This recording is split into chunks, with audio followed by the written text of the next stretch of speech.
Good evening, everyone. Welcome to Club Deck Corner. It's been a while. Welcome to Club Live here on Club at 22, the Rangers podcast. It is Friday night. Rangers are returning tomorrow, and we are here to preview we'll round up the international week as well as preview the game against Livingston tomorrow. I am Scott Carney. We are live, by the way, on YouTube, X, and on Instagram because it seemed to work last time. So we're live on Instagram as well.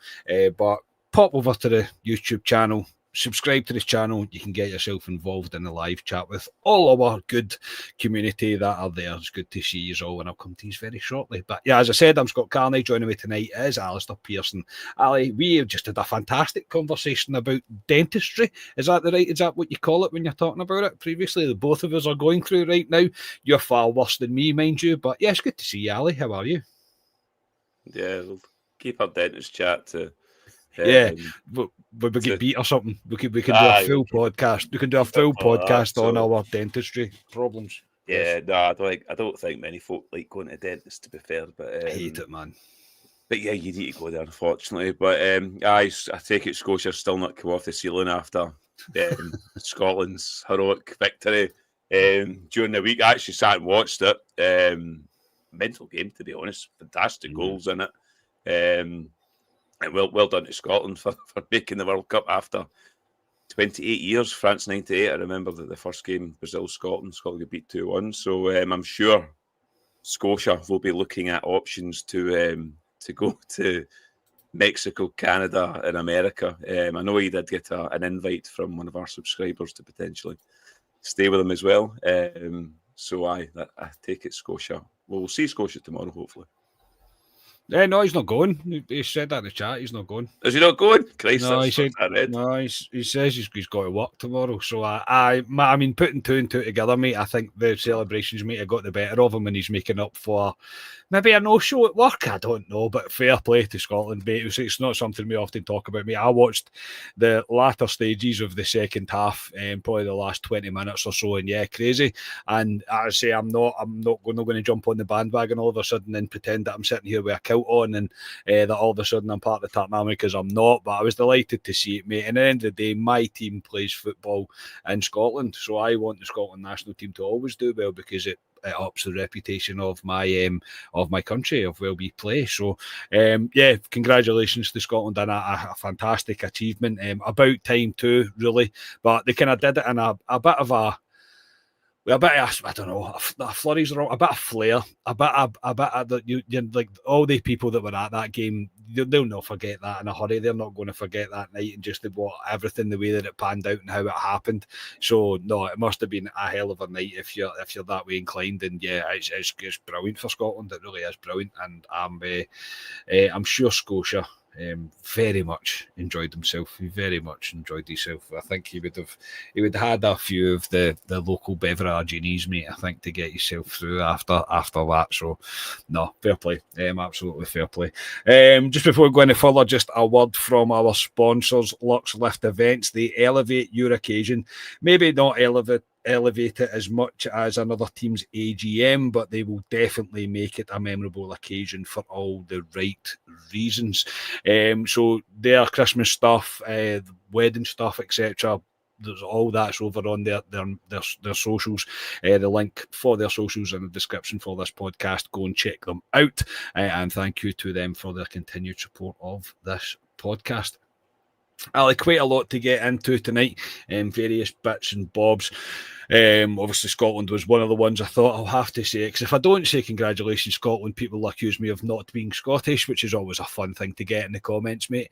But no, we'll start with the books and with the finances that were released.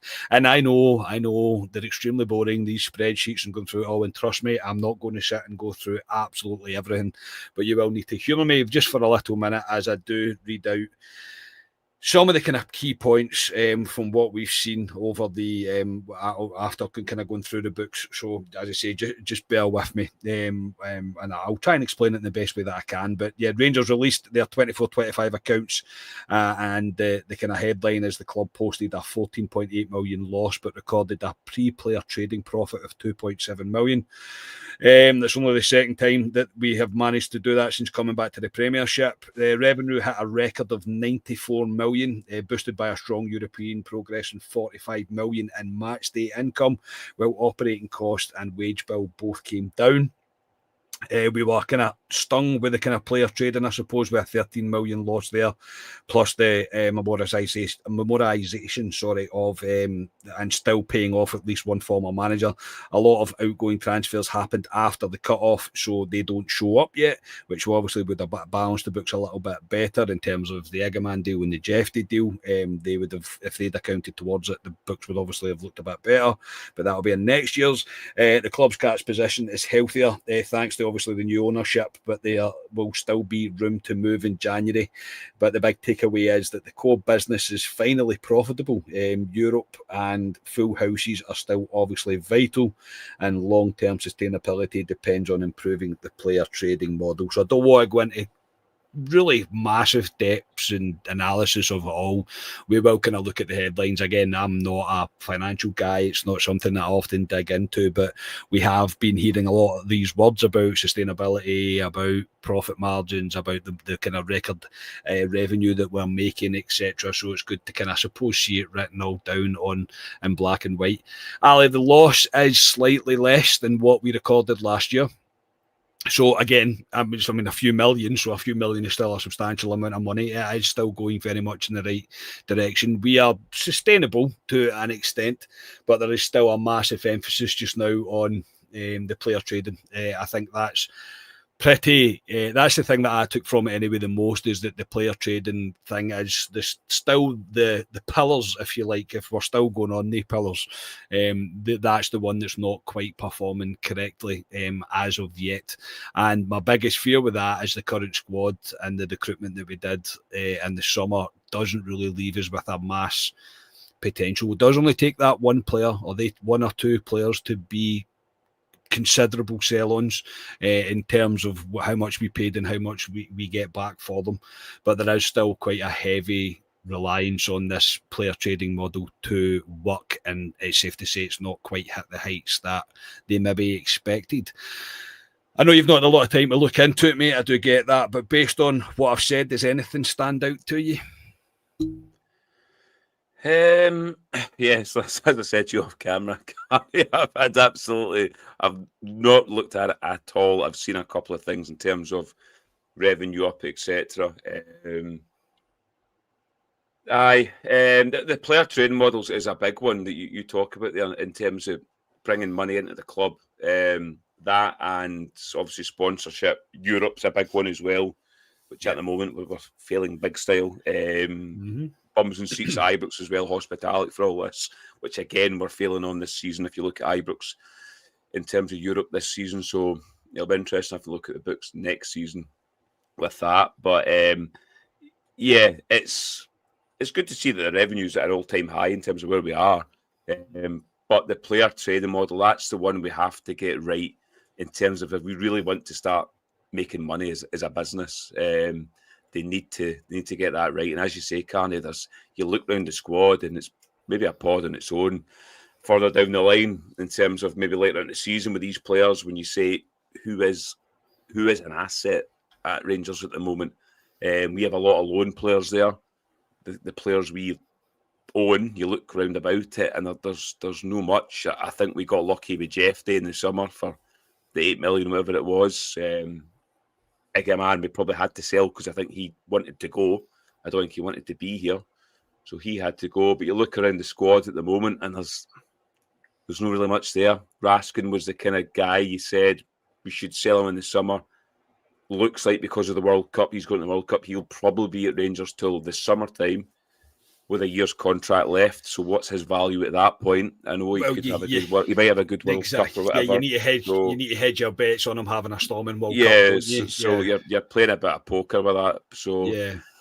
but you're looking about the squad carry, and we've brought younger players in terms of we'll try and play them for a couple of years. I guess Ama's a good example. We'll try and play him and punt him for decent money a couple of years down the line, but they need to get that right, and that's down to Kevin Thelwell, but that's a major one in terms of if Rangers want to make money. That and Europe are obviously selling season tickets, because if you win the league in Scotland, it's hee-haw for it, same with the Cups as well. So, yeah, like I say, I'll look into it more deeply when I've got a chance, but there's no point in me sitting here talking about it properly when I've not really had a chance to look at it. So, yes, and I know a lot of guys in there aren't really interested in the finances. They're more interested in 3 points on a Saturday. So.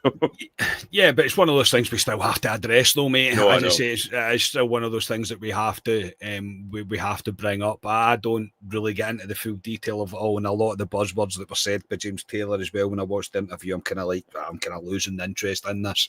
But it's nice to know that we are reducing the loss that we're making. It's still there. Of course, I think obviously with the Egerman deal and the Jeffy deal falling on the other side of the cut-off, then it might have made things look a lot healthier than what they are. There has been a lot of money squandered in this window, as you mentioned there, mate. There's not many that we're really fully confident of being able to really turn a great profit on based on what we've seen so far. Still early days, some may argue, yes, but still no real proper standouts. Gassama aside, I think you're easily going to get more than you paid for him back, just based on pure potential alone, considering what we've seen. But yeah, as you say, it's the things are still going in the right direction, but we're still not really fully there yet. And obviously with the talk of the amount of investment that the new owners intend to do in terms of, I mean, very much, it's not really pie in the sky stuff anymore. There's real serious talks about how we expand the stadium, how we increase the capacity of the stadium, the footprint of the stadium. These are all things that are going to help bring revenue in. But it's all well and good bringing revenue in. We still have to be able to balance what's going out the way. And I think even now the squad's too inflated. I still believe that there's too many players in the squad that are surplus to requirements, really, and they'll be on a considerable wage.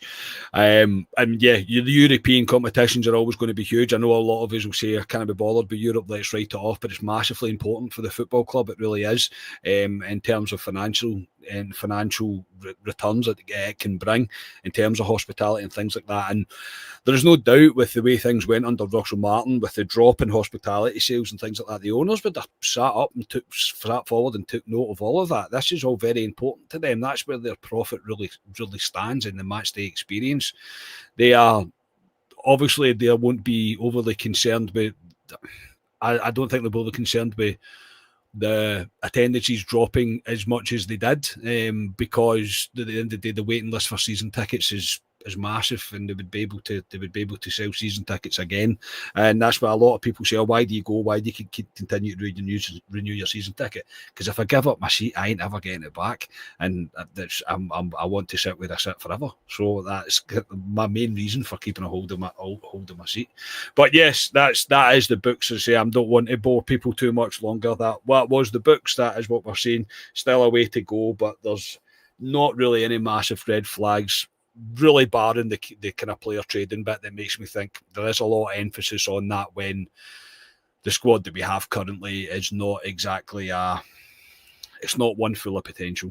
It's not one full of potential in my opinion. So we'll have to wait and see what comes of that. And January is very much going to be very interesting what they do in January. It's always a hard market, but I think we all know that we need to make signings and we need to make them quite quickly.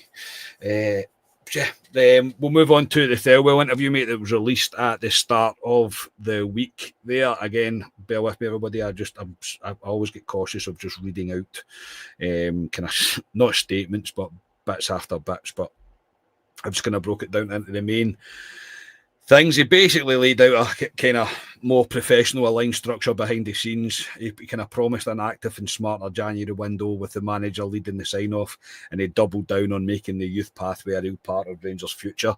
Now, I will say all this. I'm saying all this stuff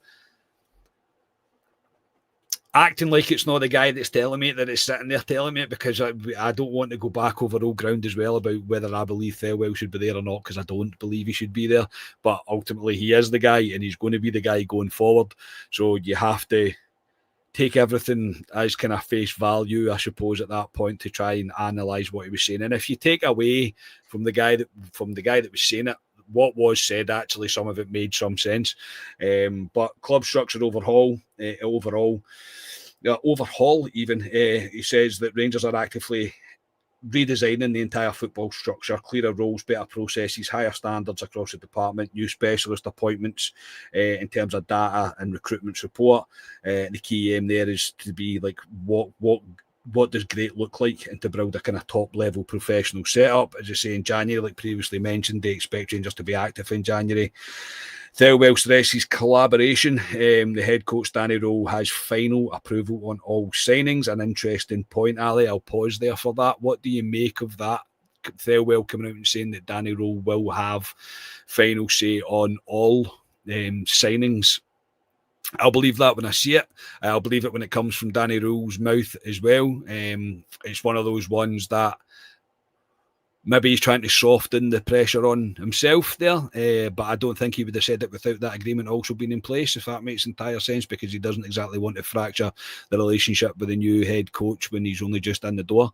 But what do you make of that? Do you think that was part of Danny Rowe's terms and conditions to be the new Rangers head coach? Like, no, I'll have the final say on who we sign. I think most managers coming in, I want the final say in who they want is in terms of footballers coming to the club. It was interesting he said that. It's a kind of get out of jail card he could maybe play, in terms of if it goes tits up, he can shift the blame to Danny Rule to say, well, he asked me to sign the guys or whatever. I mean, I would assume sitting there pointing his finger at him like it was him. It was all him. Yeah, I mean, I would assume Kevin Thelwell and the scouting team, etc., would sit there and bring, I don't know, Danny Rule say, right, I need a left back, because we know we need a left back. I would assume he may come with a dossier. If there's 3 left backs we can get, pick one of them potentially. I don't know if Danny Rule would have the clout to go and get that exact guy. I don't know. So if it's interesting. I agree with what you said, and I think I talked to you in the pub the other week when I heard the Thelwell interview when we were in the pub last week. I said if you took away it's Thelwell saying it, just as you're basically saying, everything he said was kind of on the money, if you want to say. He was saying all the right things, but then you're looking at it going, well, but it's Kevin Thelwell. He said this before to us. yes, it's we've been burnt in terms of the recruitment in the summer. It was absolutely terrible. I do quite like these interviews that they're doing, Rangers, in terms of keeping us updated on what's going on. He updated, as you said, Karen, in terms of the structure of the club, in terms of where he is at the top. He needs a couple of managers down below to do jobs that he can't do.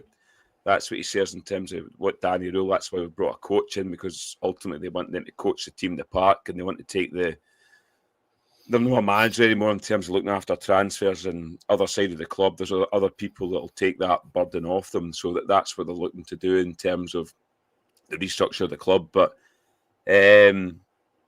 I'll believe it when I see it under Thelwell. And you'll probably come on to certain folk that have maybe been employed recently by Rangers. Again, have a link to Kevin Thelwell. But it's good saying it, but the proof's in the pudding, Carney. Yeah. It really is. And I think he knows. January's massive. The problem with January, and we've talked about it, is it's January. It's a dodgy window in terms of buying a player. You may get a few loan players. The World Cup's coming up in the summer as well. There may be players at clubs that have to play football in terms of on the fringes of maybe getting a chance to go. So you might pick up a couple of players that way in terms of they need to play football if they want to play in the World Cup. So it'll be interesting in January, and it'll be interesting to see where we are as a football club in terms of the league position as well. I mean, you'll come on to certain things that Danny Rule said today, which is fucking typical Rangers, isn't it? Yeah. But in terms of interview, he said the right things. But as I say, show me it. Yeah, the kind of recruitment philosophy, as you say, are more data-driven, more structured, and more aligned between coaching staff and kind of front office. The aim is long-term squad building, not quick fixes. And I was like, in a roundabout way, he's admitted a mistake there, and I'm probably being pretty generous on the guy, but in a roundabout way, he's admitted mistakes because he was the guy that went, "Oh, we're going to go to England and just pick a bunch of guys that will be quick fixes," which failed dramatically, absolutely failed dramatically. I like the idea of it. I mean, it's all well and good. I'm still a bit old-fashioned at the fact that I prefer a manager because I was brought up with a manager, the manager, and for that case, it was Walter Smith. So I just prefer that because it's always been the way that it has. I get that modern football has moved away from that, and it's much more data-driven, analytics-driven. It's much more than it ever used to be. When we were growing up watching football, guys run about with basically radars on their chest and the monitors every single move that they make. I mean, you imagine telling Paul Gascoigne that you had to wear a radar to monitor everywhere that he was going to be at any given time. Well, I'm not going to be doing that. I would have thought he wouldn't have been too chuffed at doing that. Or the places he might have ended up might have been pretty interesting. And if it's going to work, then it has to be all in. There's no point in doing it halfway between kind of both. So again, taking everything with a pinch of salt that he said because of the guy that is saying it. However, the words could mean something should we get it right, and if the actions that he is preaching do come to fruition, and we actually see the results of this new structure, this new data. And I know I'm saying data and Shamiti. There's a Shamiti elephant-shaped Shamiti sitting in the corner of my room right now, but this is the way that it seems to be that we are going to go. But he did acknowledge that openly that the recruitment has to improve. A youth pathway as well, strong emphasis on keeping and promoting local talent. Clear message to academy players: if you're not one of our best talents, we want you to, if you're one of our best talents, we want you to stay at Rangers and help us win. He's focusing on bridging the gap between academy and the first team. This is something, Ali, that we've harped on I don't know how many times about this academy. How many times do we get to the end of a season and there's a list as long as my arm, mate, of guys that but maybe a handful of them we've seen maybe once, twice, maybe three times, and then the rest of them have never really had their chance, and they all just disappear into Scottish football, mate, and we never see anything more of them. I know we're not going to have constant success after success after success, but there's Finlay Curtis is a kind of perfect example just now that we all look at and think he's a great player, he should be getting more chances than he is getting, but he doesn't really get it. And but if it's so many that I've just kind of faded away, basically, and it's a lot of money for Rangers to put into youth. And I know Scottish football does benefit from it because these guys go on and they have decent careers in Scottish football. I'm not going to say that they don't, but the amount of money that we put into it, if it's not bringing, I don't even know what the hit rate would be. What, maybe one every 2 years, one every 3 years? I don't know what the hit rate would be, but there's going to need to be something kind of to latch onto, and someday will say about Nathan Patterson, etc., etc. I do get that, but that's long gone now. Nathan Patterson, it's far too far between with the youth academy, so it's important to get it working, Ali. If not, pull the plug on it. No, it's really important because, as you said, they spend a lot of money on the youth side, and yeah, I agree. We've had nearly players, guys that have come in, and you thought, "Oof, he could be a gem for us going forward." Lowry was probably the last one you probably really think of. I think it was more personal with him, though. And again, I don't want to do the guy any disrespect. No, I don't know the guy, and I don't know the full situation, but I think he went through some stuff. Yeah, I know what he went through, some personal stuff, but he's probably one of the first players we've seen, probably since a Patterson, that broke into the Rangers team, and you looked at him and thought he had something about him. He was a bit gallus as well. Just never worked out for him. We went to Hearts, which you thought, I mean, I know you laugh at me, I always think Hearts is a good place to send players out. A breeding ground for potential Rangers players, potential stars in Rangers, to send them to Hearts. Yeah, well, to be fair, they're sitting top of the league, Hearts, so no, they are. Yeah, doing a lot better than we are. Yeah. Yes. I think we'd struggle to loan one of our first team players to Hearts. No, I know. I think they would tell us to bugger off. But when he went there, you thought that's a perfect team for him to kick on, but he didn't. And I think he's at, somebody in the comments will probably know, but I think he's at Wycombe Wanderers or something, maybe. I think that's where he is at the moment. And there's a lot of other players. Bailey Rice, again, on the fringes. I know we didn't really come through our youth. I think he came from Motherwell to us, but we'll probably come on to him, but never really kicked on. And young Curtis is the next one that you look at. And again, he's not getting game time, so I don't know what you do with him. But we really need to start bringing players through it. And Thelwell said that in his interview in terms of they need that pathway into this first team. That's the whole point of the youth setup, is to ideally bring a guy for the youth team into the first team, plays for Rangers for a couple of seasons, does extremely well, and we punt him for money. That's what you want to do, and we've just not been able to do it. And I mean, you look across the other side of the city as well, they've not really done that much in the last few years either in terms of youth players coming through. And they don't really get a chance at Rangers and Celtic, because the problem with Rangers and Celtic is you have to win every week. And when do you blood these players? So it's an extreme difficult one, but it's a difficult, because we spent a lot of money. I know there was the boy, somebody in the comments will tell us, there was a 15-year-old that was on the bench for Rangers recently, and he was in the dressing room, etc., from the youth team. What was his name? Somebody in the comments will know, but yeah, young lad that was brought into in with the first team and stuff. So it'll be interesting if we potentially see him in the next year or so. But aye, it's been so near with a lot of players. Even look at the right back who was at Rangers, went to Motherwell on loan. What was his name again?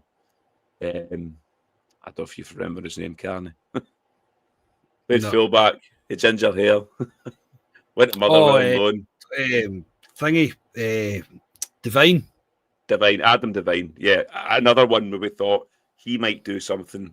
Again, went to Motherwell, fell away, and I actually don't know where he is now. I don't know if he's in the Championship or something now, but it's sad. But another big problem is we get kids at 15 in that, Carney, that come through and we think are going to be the next big thing, and teams from England can just come up here and snap them up. So it's a good sentiment to Hearts. But no, the youth team, Carney, it's been like that for years. But it should be getting more out of it for what we put into it. Yeah, absolutely. Big Phil said Scottish youngsters lack athleticism. Don't know if it's lifestyle or genetic. I would say that's true maybe in some cases, but not in others. I mean, you look at some of the Scottish players that are playing in the Scotland team just now. There's going to be standout Scottish players, but as Ali mentioned, the biggest problem is they ones that are showing such huge potential. Like their data numbers are kind of off the chart. An English team will just snap them up and offer them 40 grand a week, and that's it. Like they're out of Scotland. They're not. No team in Scotland is going to pay a youth player that. It's just not going to happen. Like Billy Gilmore. I mean, you can go through them all. Andy Robertson. You can go through pretty much all of them and say, look. I think Thelwell said in his interview, Carney, about this youth path in terms of. Again, they've looked at data. He likes looking at data, but they've looked at data on players that have been snapped up at a very early age and went to big clubs, and they've looked at where their career's gone in terms of money, etc. And he says the data shows that it's better for a young player to stay at, i.e., a Rangers, and go through that way and progress that way in terms of. Well, you can get lost in the sea in England, can't you? You just get lost. That's what he was trying to say. You can get Danny Wilson was a good example when he was at Rangers. Remember when he came through, played with David Weir 17, went to Liverpool, never really hit it, kind of fell away. So he was trying to say the grass isn't always greener, basically, in terms of when the big money comes in. Yeah, which is fair. It's fair, and I suppose he's got to big up his own housemate, I suppose, in that regard, in the hope that we can keep a hold of some of this promising talent. And kind of on criticism, it wasn't really addressed directly in the interview, but that The context obviously is from all of us that Thelwell was under scrutiny, but basically the interview was just effectively a reassurance. The structure on improving, a recruitment is tightening, in January will show action, not just words. We'll all believe it when we see it. That's enough of Mr. Thelwell. We'll move on from there, and we'll move on to Danny Rowe's presser from today. As usual, we'll enjoy this if you haven't heard it already. It's really good listening to this. Key points from today: acknowledged an injury crisis within the squad. Welcome, Rangers. Honestly, goodness, man. So John Souttar's out, Mikey Moore's out, Derek Cornelius is out, Bailey Rice is out. They've all got muscle injuries. He didn't commit to the return dates, but did mention end of December for a hope for some. Cornelius is going to see a specialist with rumours that he's going to need surgery. Shermitty is a doubt. Kelly is a doubt. Dow, Matondo, Sterling, NCR still not there yet. Alistair. I was like, my God. Like Mikey Moore's, and look, I know our back line is absolutely obliterated now. I do understand that. Mikey Moore's a guy I just feel so sorry for as well now, because the guy had hit a proper run of form. One of the first names in the team sheet for every Rangers fan, really, in the way that he's performed since Danny Rowles took charge. And he's out, but that's a long list. That's a worrying, concerning list to me of players that are going to be out until at least the end of December. Yeah, the Rangers curse has struck, and it's struck at international duty and not at Ibrox. I agree, Mikey Moore. He was flourishing under Danny Rule in that kind of 3 roles, a 10. I said he was going to be a big player for us, and to hear he was injured, I was so disappointed. Because I thought he'd be a key player for us up until January and until the end of the season. So to hear he's out, and again, Danny Rowe, he couldn't put a time frame on it in terms of how long he's going to be out for. He said it could be, a muscle injury, so it could be 25 days, it could be 40 days.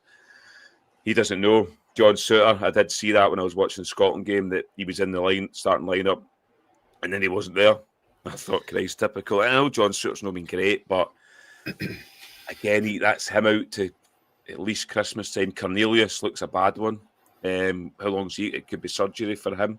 So that's 2 of your first choice centre halves bluttered right away.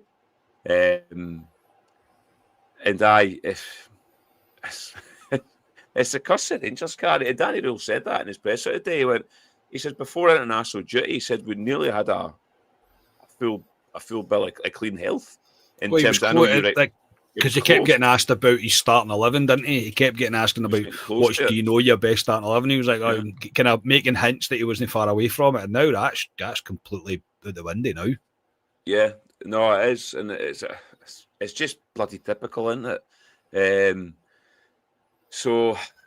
But he did say, and I agree with it. It gives players on the fringes an opportunity to step in and say, no, I'm good enough to play in this first team. Yeah. So that there's going to be opportunities for certain players that we'll talk about to come in and fulfil some of these places, but it's just sod's law, isn't it? Because we start to get a wee run, and then bang, your 2 centre halves are injured, and your most important player, and Mikey Moore, and he probably is at the moment, Mikey Moore, in terms of getting us going. He's got something about him. He's injured. Mikey Moore was playing in my team tomorrow as a kind of 10. That's where I had him. Over like an Asgard, that's where I would have played him. Yeah, obviously he's injured. You talk about niggles in terms of Chermitty's got a niggle. Liam Kelly's got a niggle. He's sitting on the bench for Scotland. Must have been the pints, mate. Scotty. No, I know. I mean, it's good to hear about Kieran Dibble as well, because I don't know what Kieran Dibble was. He was.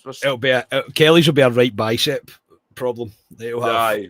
I mean, I've seen them all partying out in Glasgow after the game, so but it's typical, and he talks about the players. Sterling, obviously, we've seen in the Rangers training videos, obviously is due to come back. Again, you can't he's not played football in donkeys. No, now, I know. Like, and Danny Rule talked about that in terms of Sterling. He says it's all right playing for 45 minutes now and then, or the odd 90 minutes, but you need your body to be able to last 50, 60 games. Yeah. Can he do that? He's not shown us. So it's extremely disappointing, Carney, but at the same time, it gives opportunities. There's a guy we paid £3.5 million for in the summer. If he can't get a game tomorrow, well, Christ, that shows where he is. But Danny Rule did he was asked a question about him, and he did say there's an opportunity for him. So as bad as it is, like I say, there's opportunities for players there to come in and stake a claim for this Rangers team. And to be fair, with these players out, Carney, we should have more than enough to go and beat a Livingston on Saturday and a Falkirk next Sunday, regardless of these players out. With all due respect to them, yes, I completely agree, mate. I do 100%. I agree with you. Is Giga out? Is Giga fit? Is he all right? I think he's he all right. Didn't mention him, didn't he? No, so he's all right. So I'm saying, you hope he was injured. I know, mate, he's going to be my player of the season, didn't I tell you that at the start of the season? But I was just thinking about what my start 11 was going to be, because I haven't really thought about it until I started naming all the players that were out. And I was going, oh, aye, right, that's a bit of a curveball thrown in there. But look, mate, we're going to need to see Fernandes now. He's a guy that he's going to need to be brought in one way or another to play. So, I mean, we're going to have to, and it's just incredibly unfortunate. As I say, we've been struggling with to get any sort of. I know we've been keeping clean sheets, but we still have real doubts over our backline, and our kind of right across the back four. We all have kind of doubts about it, and then for them to be taken out is a poor one. And yeah, as you say, with Cornelius going away, he gets injured. I'm like, John Shooter's got previous for injuries. Again, you hope it's not one that he's had previously, because we all know what that was like for him. But yeah, Cornelius, I think, was just friendlies. I think he was involved in. Somebody said that in the chat. Yeah. I'm not sure if, again, I can't understand international friendlies during a football and league campaign. I still stand by that, and it's not because I'm not in international football, cards on the table. I'm not. I watch the World Cup and that, yeah, but I just, it doesn't float my boat. It's not for me. So friendlies during a league campaign is just bonkers. It really is. I don't get it. Especially if you are pretty much starting for your actual club that you're signed to, then I can't make sense of it. And I know it's different for a lot of people. It's different for players. They want to represent their country. I get that. But in qualifiers and tournaments, yes, 100%, no problem with that at all. But international friendlies during a league campaign, they should be binned. Absolutely put in the bin. I'm not for it at all. Not for it at all. But yeah, as I say, there's going to be a few gaps that need to be kind of plugged now, and it'll kind of show. I suppose it will show what the rest of these players might have in them. It's their opportunity, and I suppose it's up to Rowe to get the best of it now, in terms of changing formation, in terms of adjusting it, in terms of really having I don't know. I don't know how much of a restructure it's going to need to be in terms of tactically, just with these players that are out. But it's not just your starting 11. I think you could name one that's in the depth after that. So maybe we'll see youth players appear on the bench tomorrow. It's definitely one to watch. But as Ali said, it is against Livingston. It's a game that Rangers really should be winning, especially at Ibrox, 3:00 on a Saturday. I don't think there's really much excuse, no matter what team that we do put out. There'll be enough quality within our team that should get a win, especially against Livingston, who they are sitting bottom of the table right now. They've played 12, they've won 1, they've got 5 draws, and they've lost 6. Already a meeting this season seen Rangers win 2-1 at the Spaghetti. What's it called now? Is it still the Spaghetti ad? I don't know. It's not doing the Macron anymore. Changes its name every year. They make money on it, changing the name. The Spaghetti ad I'll stick with. It was goals from Tav in the last minute winner, as you remember, from Max Aarons, in a game that many hoped was the turning point for Russell Martin's tenure, but no, no, it was not. Thoughts ahead of this game, Ali? Look, Livingston are not in good form. They are bottom of the league. We are going into this after winning 3 back-to-back games for what seems like forever in terms of being in the league. You would expect Rangers to run out, no matter the injury problems that we may do have. I would expect Rangers to run out winners tomorrow. Yeah, I'm expecting a convincing performance and result from Rangers tomorrow. As Mr. Graham in the comments said, Danny Rule did confirm that my best pal Danilo is starting tomorrow. So he is a definite starter tomorrow. I picked my Ofsky, mate, and I listened to the presser. I think he might play the two of them, maybe, can he? But Nah, it just shows how bad our front line is. Danilo's now our starter over the three of them. But tomorrow, Ibrox, as you say, 3 o'clock on a Saturday, Livingston come to Ibrox. This should be routine for Rangers. I know we struggled at them, struggled at their ground, and we got that last-minute goal for Aaron's, but obviously we're on a dodgy run at that point under Russell Martin. We've won the last 3 games. The game against Dundee was the first game this season I felt comfortable as a Rangers fan watching them in the league. I thought they played some good stuff against Dundee. We're unlucky not to score more goals. And I think you'll want to bring that into Livingston. And as we said before the international weekend, you look at the games we've got coming up, or the next 3 games in the league. We've got Livingston this weekend. We've got Falkirk the following weekend. And I think on the Wednesday night, somebody in the comments will probably know, I think the Wednesday night we're away to Kilmarnock, who haven't been playing great this season. So Rangers should be winning 8 games, and we have to put a run together because we need to put some pressure on Celtic, who have a couple of tricky. I think they're away at St Mirren. You said the Braga game as well there? Did you say that? No, I know we're playing. I'm on about the league. I know we played Braga right, as well. Right, I'm on about the league. I know we play Braga next Thursday. It's just, well, I tend to go by your football calendar because I ask you who we playing and you tell me, and I was like, you didn't mention Braga, and I was like, I'm sure we've got Braga next week. Braga next Thursday.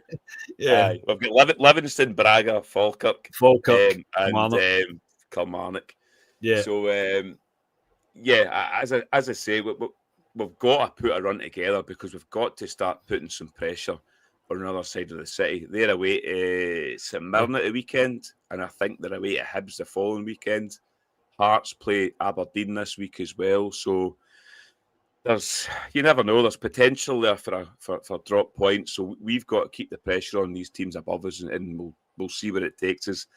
Danny Rule was asked today, will we start to see your kind of style of play?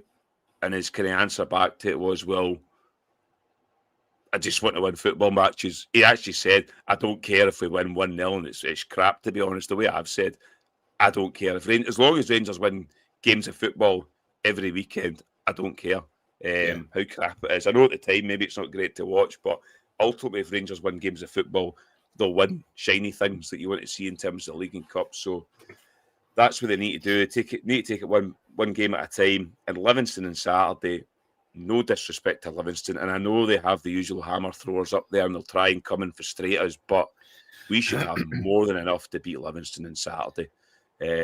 So yeah, I'm expecting a comfortable and routine performance by Rangers on Saturday, which is probably the kiss of death I've put by saying that there. Well, I'll kiss that death with you, mate, because I believe the same, mate. I think after having this time with the team properly for these kind of 2 weeks, I know people were away on international duty, I do get that, but there have been foundations put in place in terms of the way that he wants to play, etc. I expect to see yet another step forward, and I don't think that's too much to ask for, especially against bottom of the league Livingston at Ibrox. I expect to see a bit of another step forward in terms of what Danny Rule ultimately is aiming for. I think Livingston, with the form that they're in and the fragility that Ibrox has showed this season, not under Danny Rule, but the kind of fragility that's been on display for everyone to see, I expect them to try and frustrate. I really do. I expect them to sit in, make it as difficult as possible. It will resemble a back 10, I would imagine, at points. And yeah, you did not need to do that, Mr. That's Muir. him, yeah. Yeah, you did not need to do that, but thank you very much, Andrew Muir. Very much appreciate that. Oh, man, Andrew. Yeah, but I would expect them to try and frustrate. I really would, but I do expect Rangers to know this. I would expect Danny Rule to know that this is what they're going to attempt to do, and I expect us to come up with solutions to get around it, and for Rangers to indeed get the win. We'll finish on our teams and scores. Do you want to go first, Ali, or do you want to go second? I'll give my team. The back line's going to be really interesting tomorrow in terms of who he plays centre half. But I'll be Butland in goal. It's interesting what he does with Tav. Does he play Tav at centre half tomorrow? If he plays Tav at centre half tomorrow, it says to me he doesn't trust Giga or other centre halves that are potentially there. So I'm going to be Butland in goal. Tab at right back. I think Geese is more there. Giga at right centre half. Fernandez has to play. He has to play at left centre half. Bagoma on the left hand side. A midfield three of Raskin, your pal Diamande. I did think would Conor Barron come in there, but Diamande. Yep. In front of them, Mikey Moore was the one I wanted there as a 10. But obviously he's not there. Asgard is disappointed me extremely this season. He's the one signing I thought might be a shining light for us in terms of what he could potentially do, but he's flattered to see for me. But then I look around, what can you put in there? Barami's out the cold. The same with Lyle Cameron, does he bring him back in? I think he'll give Asgard a go there. So I think it'll be Asgard there. Gisama on the left. And I've got Danilo's playing. I've got a feeling he might play Danilo out on the right, but kind of closer to Miovski in the middle. So that is my 11. And I'm going to go 3-0 Rangers, Miovski to get a goal. He needs a goal. Yeah, it does. I know he scored during international break there. Yeah, after I get pumped 7-1. For North Macedonia, yeah. I'm in two minds about what structure and what kind of tactics he'll play and what formation he'll play. I wouldn't be shocked to see a 3 at the back because I think Livingston are going to sit in, so I think we need to flood them as much as we possibly can. I suppose we can do that in any formation, really, but it's how we cover it should they manage to get a break on us. So, but written down what I have in my head, what I've got written down in my head is a 4-3-3. And yeah, I think one of them will shock you, probably what I say. I'm going to go for Butland. I don't think Fernandez will play. I think Giga will play. So I think the back four will be Magoma, Giga, Tavernier and Aarons. The midfield three will be Raskin, Diomande. I would love to see Cameron, but I think he'll play Asgard for the reason that I said, that he is pretty clever on the ball. He's not shown much against a low block or indeed at all, but I think he'll stick with him. So it'll be Asgard and a kind of conventional 4-3-3. Raskin sitting, Diomande is an 8 and Asgard is a 10. And then I say 2 wingers and a striker. And I think Danilo will be through the middle. Like you said, I think Gisama on the left. And if he hadn't mentioned that Curtis has come back to things after a bit of a knock the way that he did, I would have started Curtis, but I don't think he'll start him. So I think it'll be Ant-Man that will start on the right-hand side. I would have played Mikey Moore 100%. 100% I would have played him. But I think it'll be a more kind of 4-3-3. And Rangers on tour, that's not funny. He says I was going to say Dow to start. Dow's injured. Dow can... In the nicest possible way, Dow can stay injured. I don't. That's horrible. But I've got no interest in seeing Kieran Dow play for Rangers. No, thank you. But I would love to see. As I say, I've seen Andy Hillis has just said it as well about Cameron. I'd love to see it, but I'm not sure. I'm really not sure. And the reason I went for 4-3-3 is purely cover. It's purely having the cover to. I mean, if we get any more injuries, we're going to need cover. So when I was thinking about it, I was like 4-3-3 probably adds up, but because like Rothwell, Barron, Cameron, the 3 in the middle, at the back you'll have Fernandez. I'd imagine a youth player as well, probably a fullback would come in there. I don't think NCL and all that are there yet. And in terms of wingers, so if Ant-Man's there, then Curtis can come on. Gisama on the left. I don't think we've got another left one. And then Majovski. And if Shamati's not there, we've only got two strikers to go with. So I don't know if you'd start with the 2 of them. Does that make sense?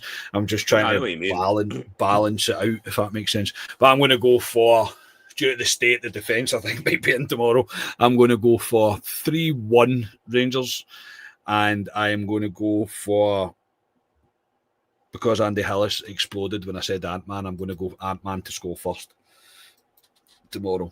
But just win. Rangers, just go go and beat Livingston at Ibrox at 3 o'clock on a Saturday. That is not a lot that we're asking for. You've got it in you, surely.